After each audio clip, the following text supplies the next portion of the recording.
partir de Pentecostés, ¿todos recuerdan Pentecostés? A partir de Pentecostés, es decir, del momento en que el Espíritu Santo descendió para morar y sellar a los creyentes, hubo un cambio radical en la actividad de la potestad de Satanás y de los gobernadores de las tinieblas.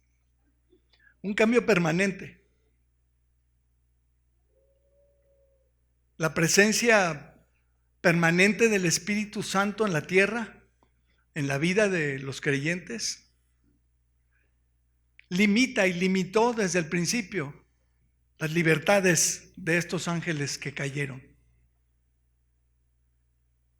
Si tú lees la Biblia te vas a dar cuenta cómo, sobre todo en los días de Cristo, en los evangelios, vas a ver la actividad demoníaca estaba a flor de piel. Pero a partir de Pentecostés, eso cambió. Eso cambió. De hecho, la Escritura nos dice en 2 Tesalonicenses, si quieres buscarlo, y si no, acá nos está apoyando Humbert en los controles. En 2 Tesalonicenses capítulo 2, verso 13, nos dice que el diablo no tiene libertad ahora, que el Espíritu Santo lo detiene, ¿no? Esto es lo que entendemos claramente de la enseñanza de este pasaje y de otros. 2 Tesalonicenses capítulo 2, versículo 3, voy a leer desde arribita para el contexto, dice: nadie os engañe en ninguna manera, porque no vendrá, el Señor Jesucristo no va a volver sin que antes venga la apostasía y se manifieste el hombre de pecado, el hijo de perdición, el cual se opone y se levanta contra todo lo que se llama Dios o es objeto de culto, tanto que se sienta en el templo de Dios como Dios, haciéndose pasar por Dios. ¿No os acordáis que cuando yo estaba todavía con vosotros os decía esto? Y ahora, y aquí está el punto, vosotros, le dice Pablo a los tesalonicenses, vosotros sabéis lo que lo detiene, a fin de que a su debido tiempo se manifieste. Porque ya está en acción el misterio de la iniquidad, solo que hay quien al presente lo detiene hasta que él a su vez se ha quitado de en medio. El Espíritu de Dios, a partir de Pentecostés, vino para quedarse, y eso limita a las potestades demoníacas. Hasta que el Espíritu Santo se ha quitado de en medio, y la iglesia con el Espíritu Santo, en ese momento otra vez volvemos a ver las libertades de estas entidades espirituales. Versículo 8 dice: y entonces se manifestará aquel inicuo. ¿Cuándo es ese entonces? Bueno, pues cuando se ha quitado de en medio lo que lo detiene, ¿no? La iglesia detiene la manifestación abierta de las potestades demoníacas. ¿Por qué? Porque en la iglesia, en los creyentes, está el Espíritu Santo. ¿Sí estamos? Y luego ya dice: a quien el Señor matará con el espíritu de su boca, y ahí es donde la iglesia hace fiesta, ¿no? Porque el futuro del diablo ya sabemos cuál es, ¿no? Y del anticristo y todo eso. Destruirá con el resplandor de su venida, inicuo cuyo advenimiento es por obra de Satanás, con gran poder y señales y prodigios mentirosos y con todo engaño de iniquidad para los que se pierden, por cuanto no recibieron el amor de la verdad para ser salvos. Una vez más, el enfoque de Dios número uno, la prioridad número uno es la salvación del hombre. Por esto, dice el 11, Dios les envía un poder engañoso para que crean la mentira, a fin de que sean condenados. ¿Quiénes? Todos los que no creyeron a la verdad, sino que se complacieron en la injusticia. Bueno, tú estudiarás después por tu cuenta estos pasajes, espero, ¿no? Te des el tiempo. Pero estas libertades las volverán a tener, como dije, cuando el Espíritu Santo y la iglesia sean quitadas de en medio. Hablando de los demonios o de los ángeles caídos, la Biblia no nos da el dato no tenemos la información exacta de cuántos fueron los que cayeron. Sí, la Biblia menciona por ahí que Satanás arrastró a la tercera parte. Entonces estamos hablando de un número enorme, porque si los ángeles son millones de millones, no miles de millones, ni cientos de miles de millones, sino millones de millones, o sea, la cifra es gigantesca, una tercera parte de eso es otra cifra gigantesca, ¿no? ¿Sí estás de acuerdo? Entonces, ¿cuántos demonios hay? Nadie sabemos, nadie. Son muchos. Pero, como digo, a partir de aquel momento, los demonios cambiaron su estrategia. Porque a partir de ahí, de Pentecostés, la iglesia, los creyentes, recibimos el poder sobre ellos. ¿Sí se acuerdan? ¿Sí sabían? Fíjate lo que dice Marcos capítulo 16.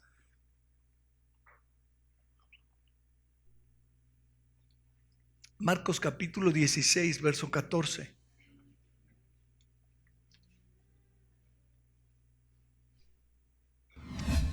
Ustedes me dicen, ¿ya verdad? Finalmente se apareció a los 11 mismos. Después de su resurrección se les aparece a mucha gente, ¿no?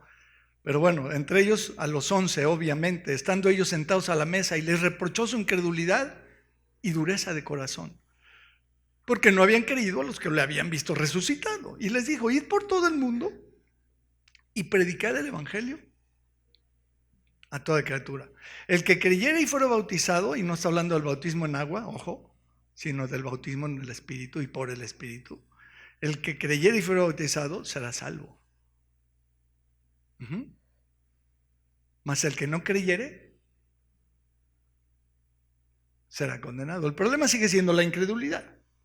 ¿Estás de acuerdo? Eso no ha cambiado. Pero luego dice, y estas señales seguirán a los que creen. Y empieza diciendo precisamente ese. En mi nombre, ¿qué va a pasar? Echarán fuera demonios. A partir de aquí, cuando el Señor Jesucristo ya se va, se reúne con su gente y les dice, oigan, a los que creen les van a seguir estas señales. Y empieza diciendo, hablando del poder y la potestad que tiene el creyente sobre los demonios. En mi nombre echarán fuera demonios. Y luego ya dice otras cosas, hablarán en nuevas lenguas, tomarán en las manos serpientes y si bebieren cosa mortífera no les hará daño, sobre los enfermos pondrán sus manos y sanarán. No me voy a meter a detalle en este pasaje porque sé que es controversial, pero el tema aquí nada más que quiero mencionar es esta autoridad que adquirieron los creyentes a partir de que Jesucristo resucita y se va. Incluso se nos dice, la Escritura nos muestra claramente que hay un lugar al que particularmente los demonios le tienen pavor. ¿Se acuerdan? El abismo. Léelo conmigo en Lucas 8, por favor. Lucas capítulo 8, verso 26.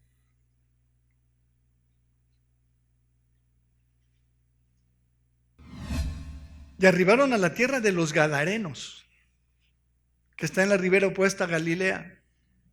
Al llegar a la tierra vino a su encuentro un hombre de la ciudad endemoniado que desde hacía mucho tiempo, un hombre endemoniado de la ciudad, endemoniado desde hacía mucho tiempo, y no vestía ropa ni moraba en casa, sino en los sepulcros. Al ver a Jesús lanzó un gran grito y postrándose a sus pies exclamó a gran voz, ¿qué tienes conmigo, Jesús, Hijo de Dios Altísimo? Hijo del Dios Altísimo, te ruego que no me atormentes. Porque mandaba el Señor Jesucristo al espíritu inmundo que saliese del hombre, pues hacía mucho tiempo que se había apoderado de él, y le ataban con cadenas y grillos, pero rompiendo las cadenas era impelido por el demonio a los desiertos. Y le preguntó Jesús diciendo, ¿cómo te llamas? Y él dijo, Legión, porque muchos demonios habían entrado en él. Pero luego, ¿qué dice el 31? Y le rogaban que no los mandase ir al abismo. Le tienen pavor los demonios esto. Rápidamente te cuento una experiencia muy rara que tuve hace muchos años. Estaba yo con muy pocos años de convertido, vivía yo en El Salvador, vine a México de vacaciones unos días, entre el 82 y el 85, no me acuerdo la fecha. Pero estando allí en casa de mis papás, en la Ciudad de México, una vecina me pidió apoyo, me dijo, oye, ven, por favor, mi mamá está muy mal, necesito que ores por ella.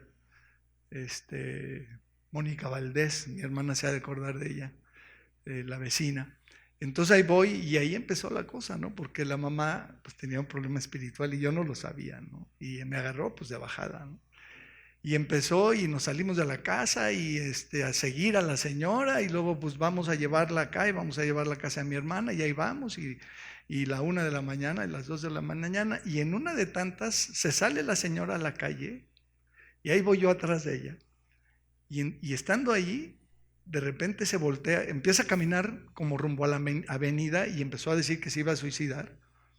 Entonces pues todo el mundo estaba así con los pelos de punta, entonces yo voy atrás de ella, la alcanzo a media calle y se voltea conmigo y se hinca y me abraza de los pies y voltea para arriba y me dice, no me mandes al abismo, por favor.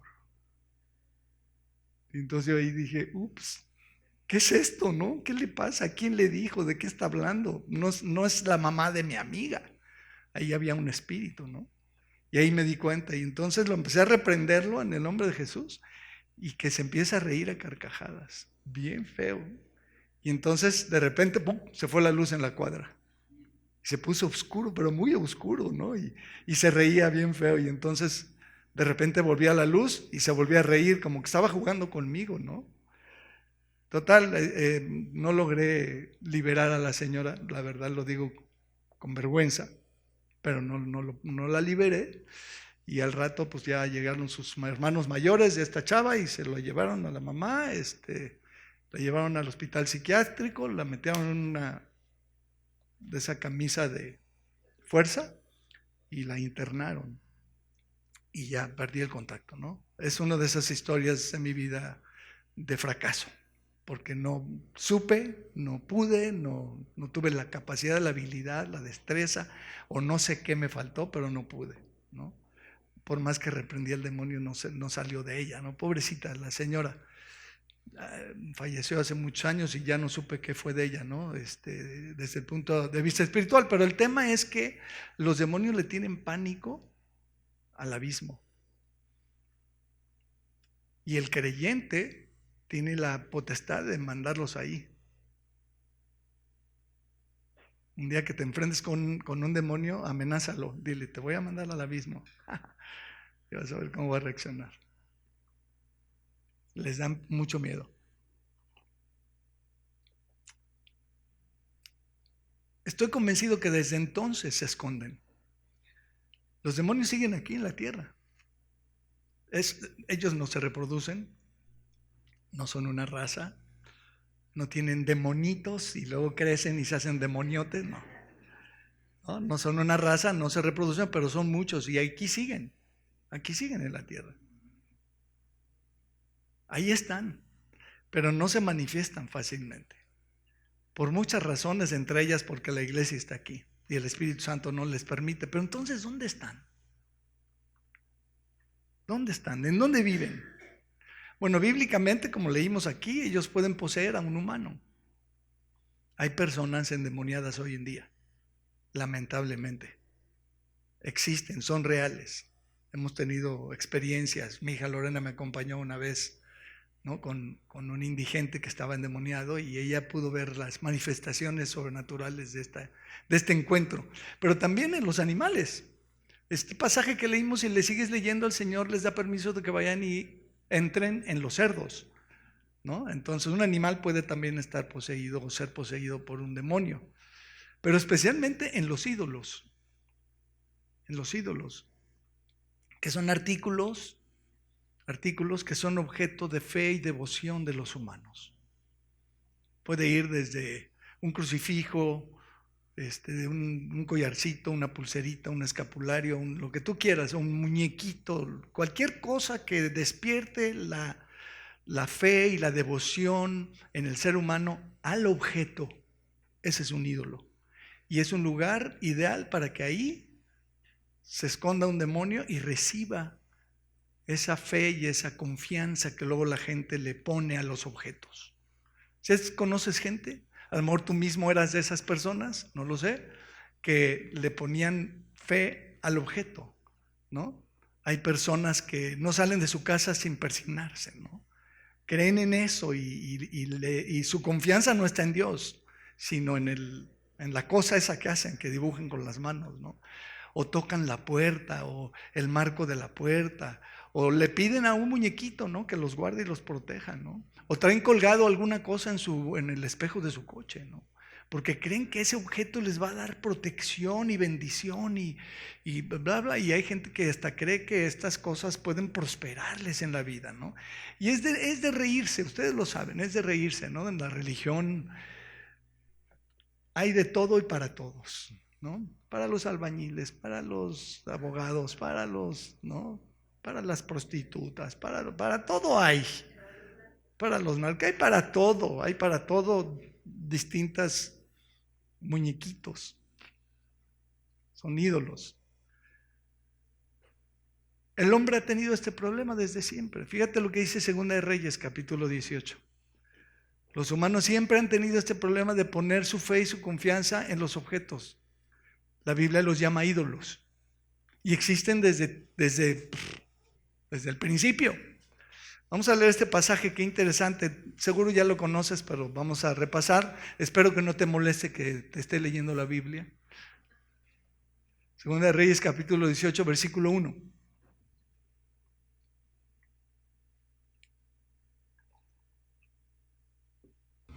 En el tercer año de Oseas, hijo de Ela, rey de Israel, comenzó a reinar Ezequías, hijo de Acaz, rey de Judá. ¿Se acuerdan? Judá e Israel se dividieron el reino después de la caída de Salomón, su hijo Roboam, ahí empezó el problema. Cuando comenzó a reinar era de 25 años y reinó en Jerusalén 29 años. El nombre de su madre fue Abi, hija de Zacarías. Este hombre, Ezequías, hizo lo recto ante los ojos de Jehová conforme a todas las cosas que había hecho David su padre. Él quitó los lugares altos y quebró las imágenes y cortó los símbolos de acera. Pero luego fíjate lo que dice.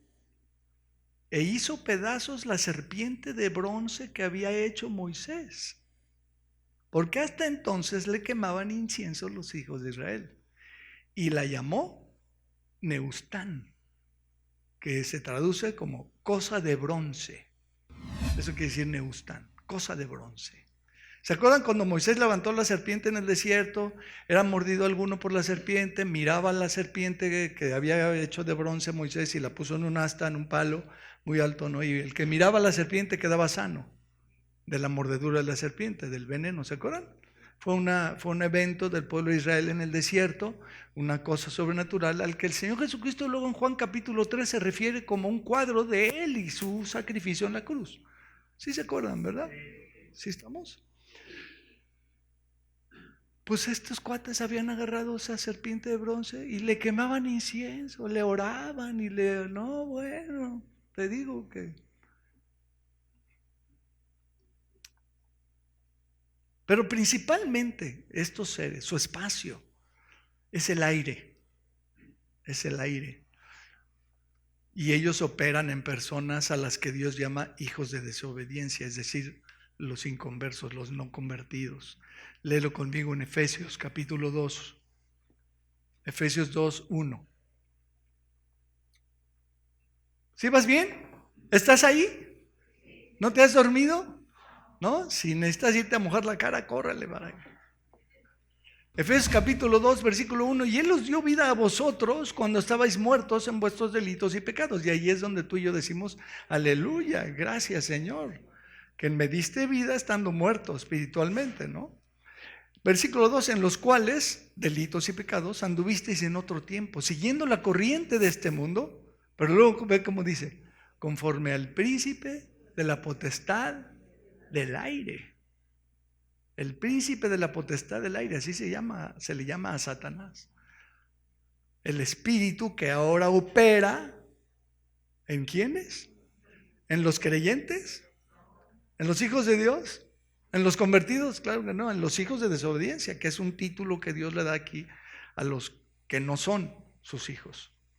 Entre los cuales también todos nosotros vivimos en otro tiempo en los deseos de nuestra carne. Es decir, nosotros fuimos también inconversos. Nosotros también éramos como los hijos de desobediencia que menciona aquí, sobre los cuales operan estos espíritus desde el aire, haciendo la voluntad de la carne y de los pensamientos, y éramos por naturaleza hijos de ira, lo mismo que los demás.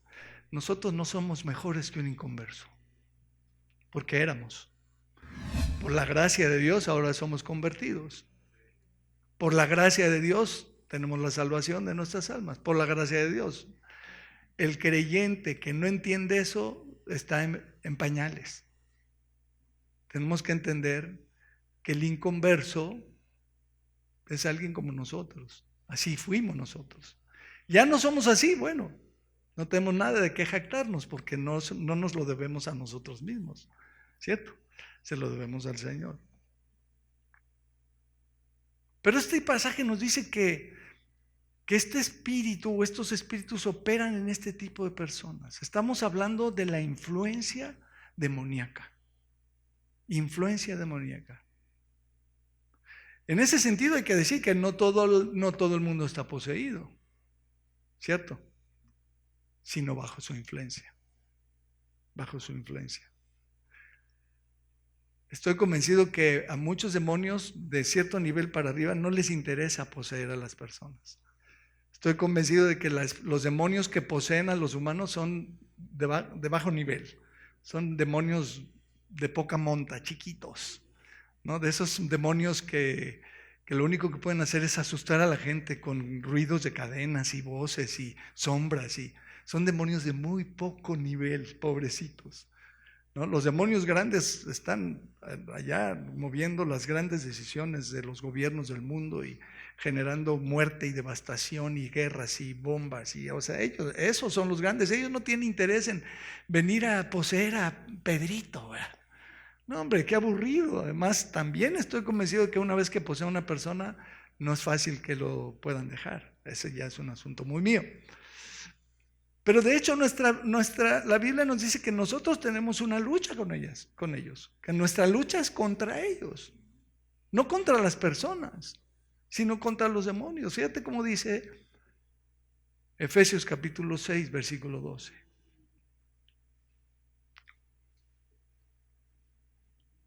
Este pasaje lo hemos leído un montón de veces, ¿cierto? Dice, porque no tenemos lucha contra carne y sangre, o contra sangre y carne. O sea que todos los humanos que se dijeron creyentes o cristianos que persiguieron a otros humanos y los mataron y los torturaron y los lastimaron, se equivocaron todos. Aún los que lo hicieran en el nombre de Jesús, se equivocaron todos, porque la lucha del creyente es espiritual, no contra el ser humano, no contra carne y sangre. Por eso no tocamos a los humanos, porque no son nuestros enemigos. ¿Sí estás de acuerdo? Dice, sino contra potestades, contra principados, potestades, contra los gobernadores de las tinieblas de este siglo. ¿Conoces un gobernador? Yo no. Allá nuestro querido Joey estuvo trabajando para el ¿no? Y anduvo con Maynes en su campaña presidencial. Son gente de nivel, son gobernantes. Pues existen gobernadores del reino de las tinieblas. Quiere decir que están organizados. Quiere decir que hay jerarquías. Hay principados, hay potestades, hay gobernadores. Son distintas jerarquías del mundo espiritual. Y luego dice, contra huestes espirituales de maldad. ¿Sí lo lees conmigo? Fíjate, esta palabra huestes viene del griego stratia. Les recuerdo que yo no sé griego, pero tengo una herramienta muy padre que me permite ver qué palabra griega se usó y estudiar más cosas relacionadas. Pero dice stratia, de una palabra parienta de stratia es stratego, que se traduce como estrategia. Entonces estas huestes, stratias, son ejército, así se traduce, ejército acampado estratégicamente. Ejército, una hueste espiritual es un ejército espiritual acampado o preparado o instalado estratégicamente. Incluso algunos he platicado con otros cristianos en los años, en estos apenas 43 años que tengo de convertido, y he coincidido con algunos de ellos en que hay ciudades y hay lugares en donde se siente más una opresión y una presencia satánica. No voy a mencionar ninguna ciudad en particular para no hacer olas, pero incluso hay zonas Hay zonas o casas. A veces entras a una casa y sientes algo, ¿no? Porque están estratégicamente organizados ellos.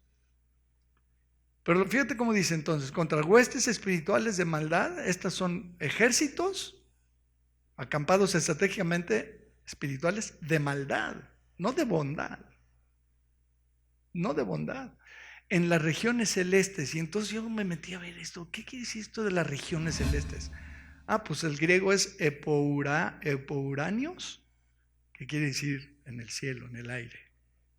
Las regiones celestes son la forma en la que están dividido el aire, el cielo, en regiones. Como aquí en la tierra, ¿no? La tierra tiene sus regiones, tiene sus estados, ¿no? Está el estado de Veracruz y el estado de Tamaulipas y el estado, ¿no? En el cielo ellos también tienen sus regiones. Son regionales los demonios. Las huestes espirituales son regionales. ¿Hasta aquí estás conmigo? Bueno, lo maravilloso de todo eso que te estoy platicando es que el Señor Jesús nos reveló que una enorme realidad, una tremenda realidad espiritual, y es que la iglesia es la única entidad espiritual sobre la tierra con la capacidad de enfrentar exitosamente a las huestes espirituales de maldad. La única. Mateo capítulo 16, versículo 18. Por favor.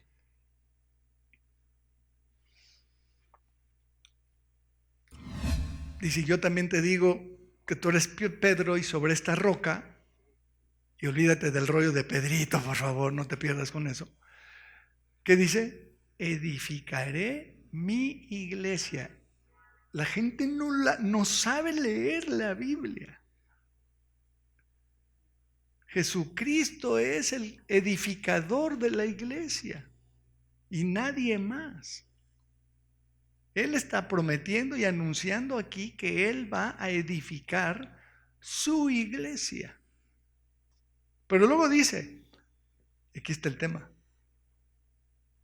y las puertas del Hades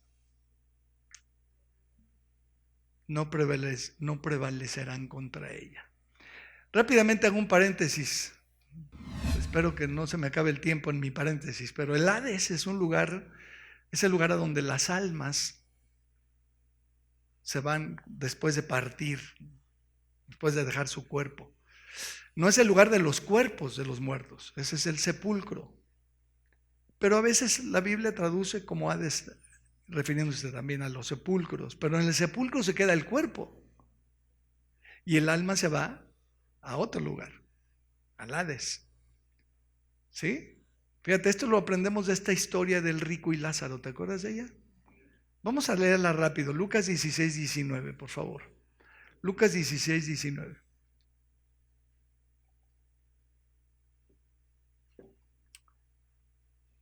Algunos creen que esta historia es una parábola o es ficticia, pero no saben leer la Biblia a veces, las personas pobrecitas, ¿no? Cuando Jesús usa una parábola no menciona nombres como Moisés o Abraham, por ejemplo, ¿no?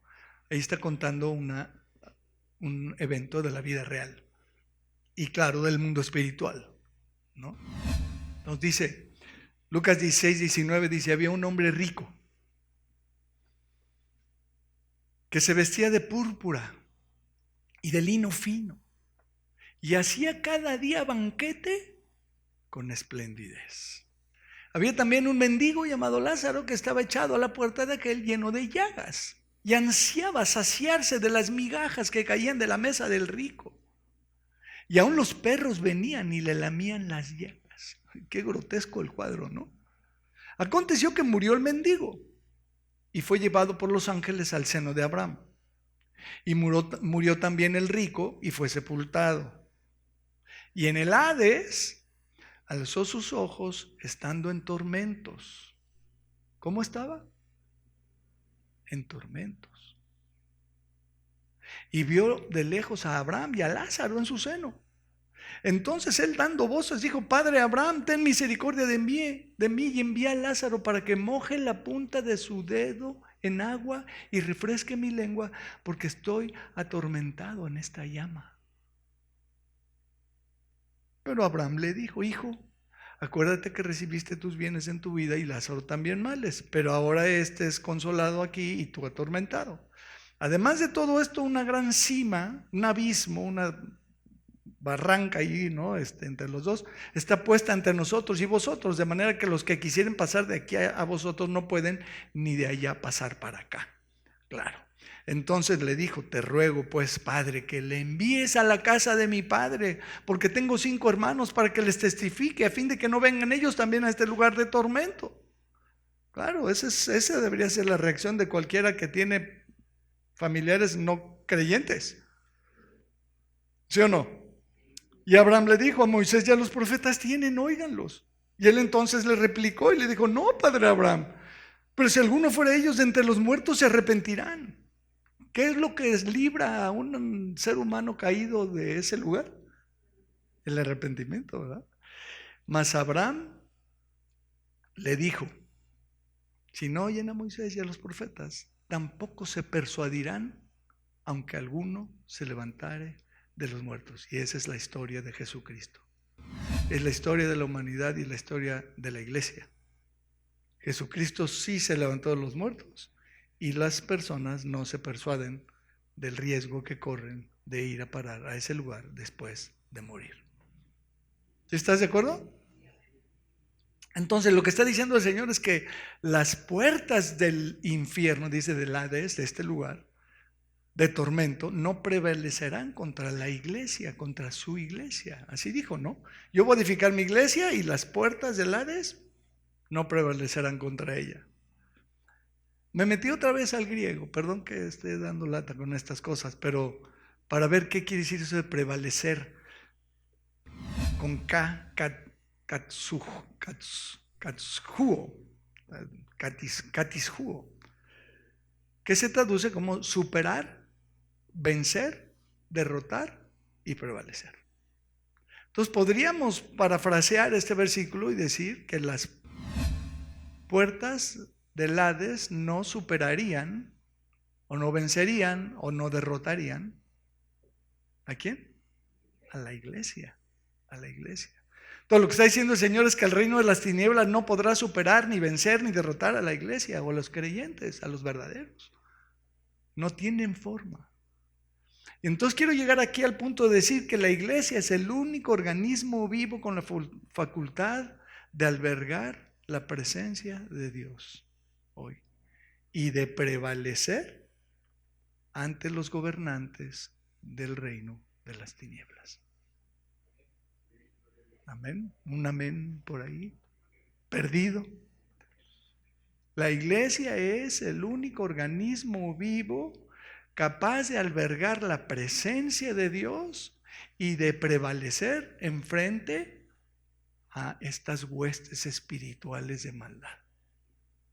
Y aquí debemos recordar que Dios no mora en los gobiernos de las naciones. Dios no mora en ninguna empresa, ni institución humana, en ninguna. En Hewlett Packard no. En Ford no. En Honda. En ninguna organización, ninguna institución. Dios no mora en ninguna organización religiosa. En ninguna. Especialmente en ninguna de las paraeclesiásticas. Yo sé que algunos aquí me podrían aventar jitomates y huevos podridos. Adelante. Dios no habita en ninguna organización fuera de la iglesia. Perdón, no es así. Ay, quisiera pararme y emocionarme más. Dios no habita en ningún templo, en ninguno. Por más hermoso, carísimo, sofisticado y como tú me digas, de ninguna religión. Dios no vive en ningún templo, en ningún edificio. Punto. Eso dice Hechos 17:24. ¿Se acuerdan? El Dios que hizo el mundo y todas las cosas que en él hay, siendo Señor del cielo y de la tierra, no habita en templos hechos por manos humanas. Tú ya te sabes todos estos versículos, ¿cierto?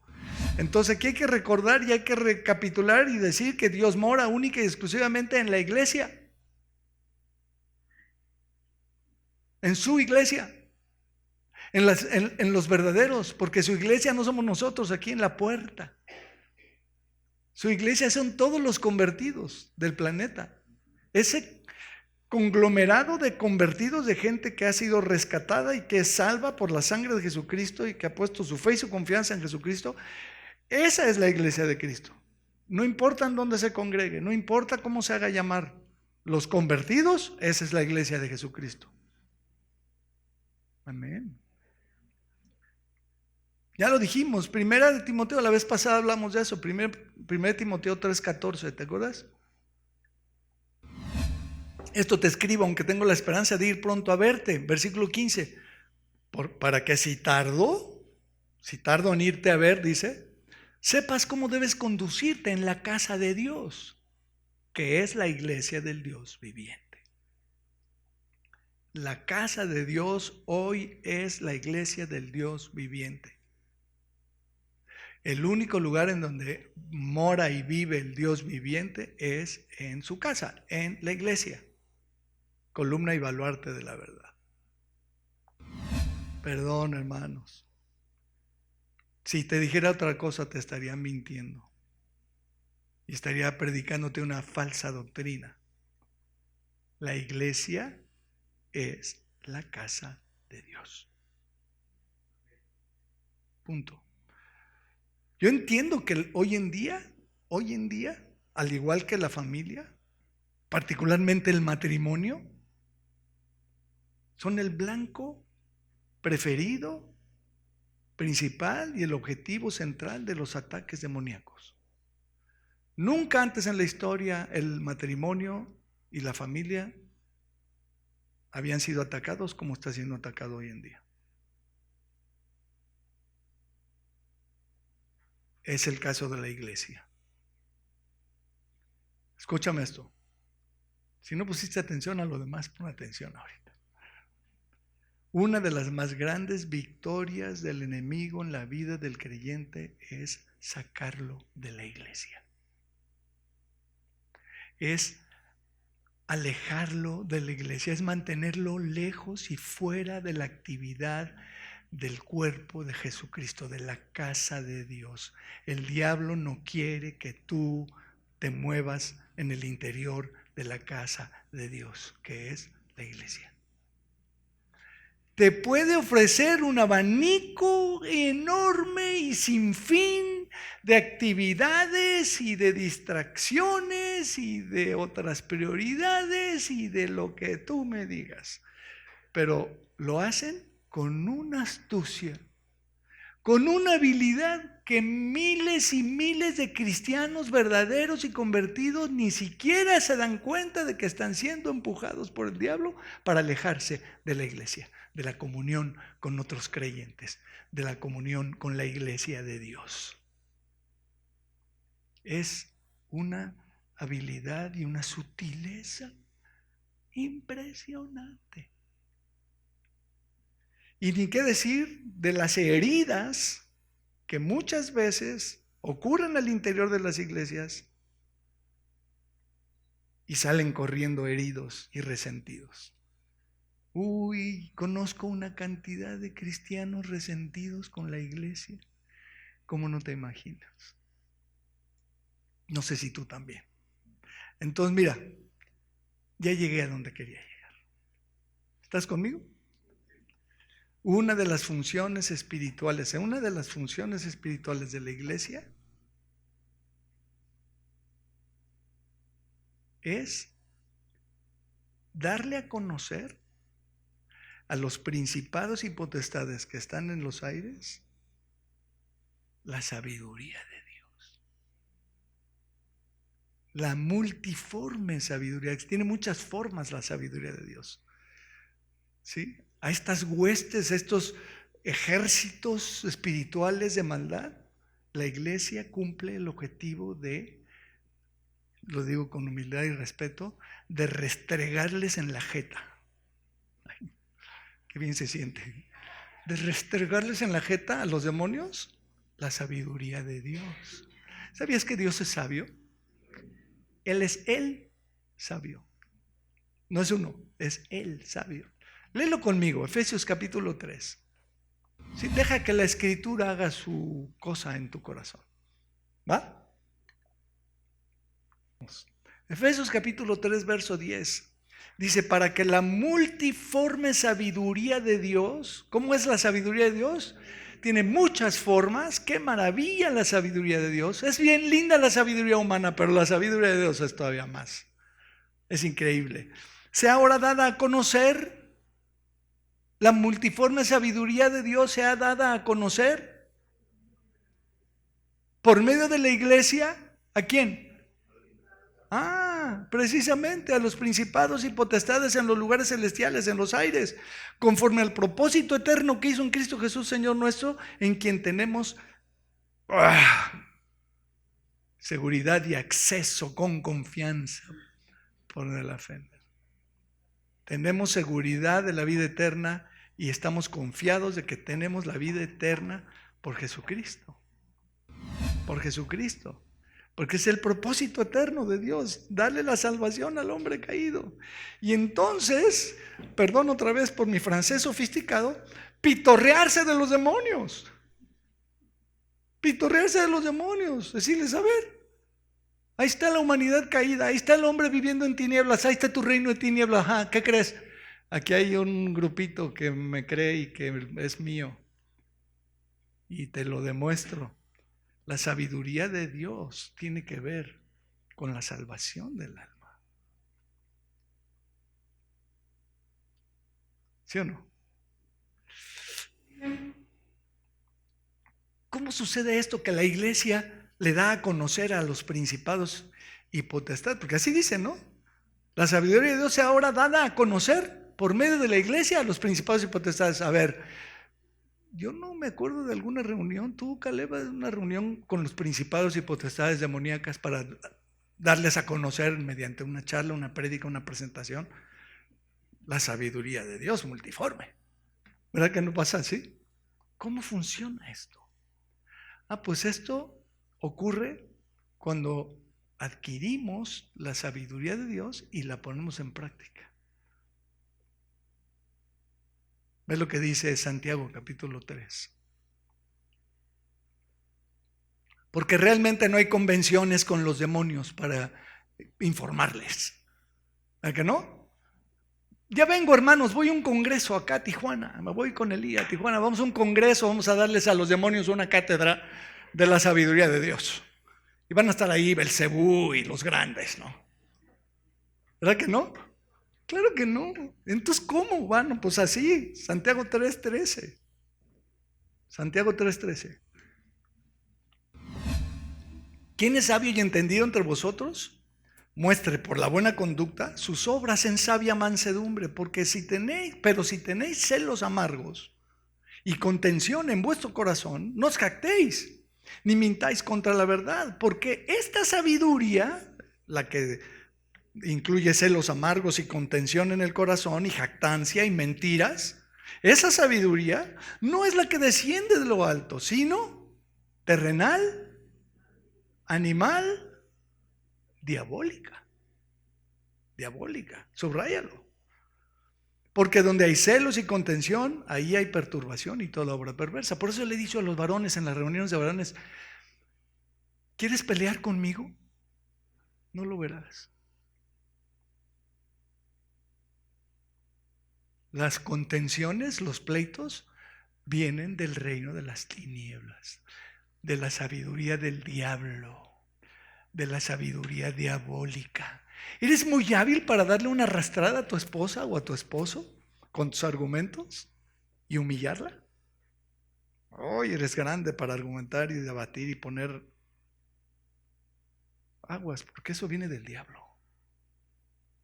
Eso no viene de Dios. La sabiduría de Dios es diferente. Versículo 17. La sabiduría que es de lo alto, ¿y de dónde viene lo alto? De la presencia de Dios. Es primeramente pura, después pacífica, amable, benigna, llena de misericordia y de buenos frutos, sin incertidumbre ni hipocresía. ¿Sí lo ves? Entonces, cuando un creyente adquiere la sabiduría de Dios, esta sabiduría, esa persona es profundamente transformada. La sabiduría de Dios transforma la vida del hombre de una manera profunda. Pero al revés también lo puedo decir. Cuando un creyente es profundamente transformado por Dios, adquiere la sabiduría divina. Amén. ¿Quién dijo amén? ¿A quién le gustó eso, a Nat? El resultado contrario es demoníaco. Dos formas de vida: la amargura, jactancias, mentiras, pleitos, contenciones, celos, perturbación, obras perversas. Eso viene del diablo, de las huestes espirituales.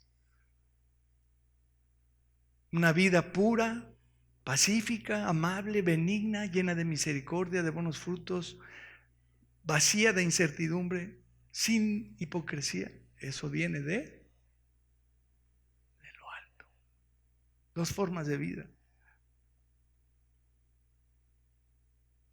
La vida de un ser humano transformado por Dios es la forma en la que Dios le da a conocer a los principados y las potestades su sabiduría multiforme. A los ejércitos demoníacos y espirituales de maldad del reino de las tinieblas.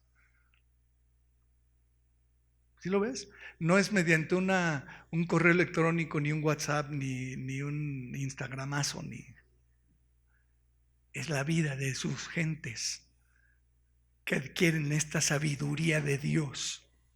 Y entonces ahí andas tú con la sabiduría de Dios en tu vida. ¿Y sabes qué? El Señor le está diciendo al diablo: ¿qué crees? Déjame anunciarte. Esta es mi sabiduría. Sí puedo transformar la vida de los hombres. Sí puedo, es mi iglesia. ¿Y tú qué crees? No tiene nada que ver en el asunto. No tienes parte, no puedes hacer nada. Dice 1 Juan 5 que el maligno no nos puede tocar. Aunque quiera, anda como león rugiente, dice, buscando a quien devorar. Pero a los hijos de Dios no nos devora. No puede. No puede. Porque si no, no sería verdad la escritura. ¿Cierto? ¿Sí o no? 1 Juan 5:18. Sabemos que todo aquel que es nacido de Dios, que ha vuelto a nacer, que es nacido de Dios, que pasó por el nuevo nacimiento, no practica el pecado, pues aquel que fue engendrado por Dios le guarda y el maligno no le toca. Esta es la iglesia. Esta es la iglesia. Y es una prueba inequívoca de la sabiduría de Dios. Que Dios le restriega en la cara a los demonios y a las potestades y a los gobernadores y les demuestra y le dice: las puertas del Hades no prevalecerán contra mi iglesia. Es mía, yo la estoy edificando. ¿Por qué estoy hablando de todo esto? Pues porque hoy es nuestro cumpleaños. 12 añitos. 12 añitos, son poquitos, ¿no? Hay iglesias, que tienen muchos más años. Somos muchos años. Pero termino con esto. Te invito a que busques en la Biblia de tarea, si quieres que te dé tarea. ¿Sí hicieron la tarea que les encargué el otro día? No es cierto, no les quedó nada. ¿Sí? ¿Leyeron Ageo? 2 capítulos. Bueno, busca en la Biblia qué pasó en la vida de nuestro Señor Jesucristo cuando cumplió 12. ¿Verdad? Chécalo. Checa ese pasaje de los evangelios en donde se nos describe qué pasó en la vida de Jesucristo a los 12 años. Ahí se los dejo de tarea, no les voy a decir nada. ¿Sí? ¿Podrán hacer la tarea? ¿Van a buscar eso? Busca y lee y descubre qué prioridad tenía este muchachito de 12 años a los 12. para que entiendas cuál es la prioridad que vamos a tener como iglesia. Ya hablaré de eso en otra ocasión. ¿Vale? Por ahora, vamos a orar. Ponte de pie ahí donde estás. Vamos a dejar descansar las sillas un momentito. Pobrecitas, ya nos cargaron mucho rato.